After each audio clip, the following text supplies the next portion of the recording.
ಎಲ್ಲರಿಗೂ ನಮಸ್ಕಾರ. MN ಕಿಚನ್ಸ್ಗೆ ಸ್ವಾಗತ. ಇವತ್ತು ಚಿಕನ್ ಮಸಾಲ ಮಾಡ್ತಾ ಇದ್ದೀನಿ. ಚಿಕನ್ ಮಸಾಲ ಮಾಡೋದಕ್ಕೆ ಅರ್ಧ ಕೆಜಿ ಚಿಕನ್ ತಗೊಂಡಿದ್ದೀನಿ.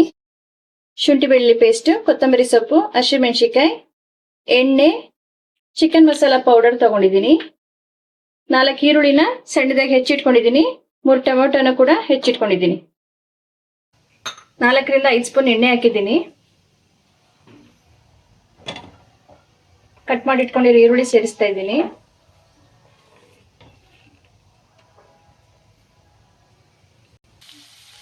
ಈರುಳ್ಳಿ ಸ್ವಲ್ಪ ಕೆಂಪಗಾದ್ಮೇಲೆ ಟೊಮೆಟೊ, ಹಸಿಮೆಣಸಿಕಾಯಿ,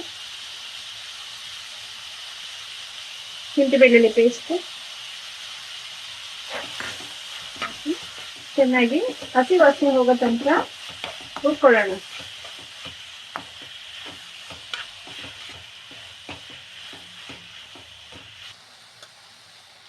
ಚಿಕನ್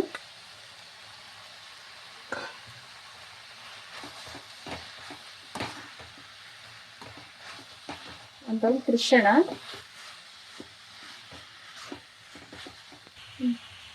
ರುಚಿಗೆ ತಕ್ಕಷ್ಟು ಉಪ್ಪು ಸೇರಿಸ್ತಾ ಇದ್ದೀನಿ.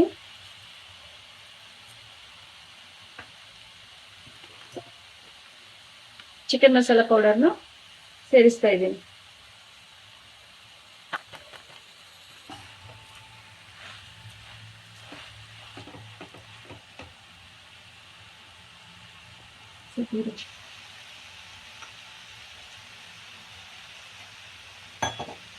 ಒಂದು ಚಿಕ್ಕ ಲೋಟದಷ್ಟು ನೀರು ಸೇರಿಸ್ತಾ ಇದ್ದೀನಿ.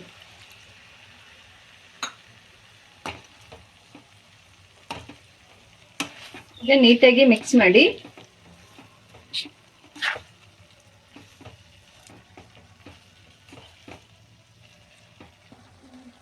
ಲಿಡ್ ಕ್ಲೋಸ್ ಮಾಡಿ 10 ನಿಮಿಷ ಬೇಯಕ್ಕೆ ಬಿಡೋಣ.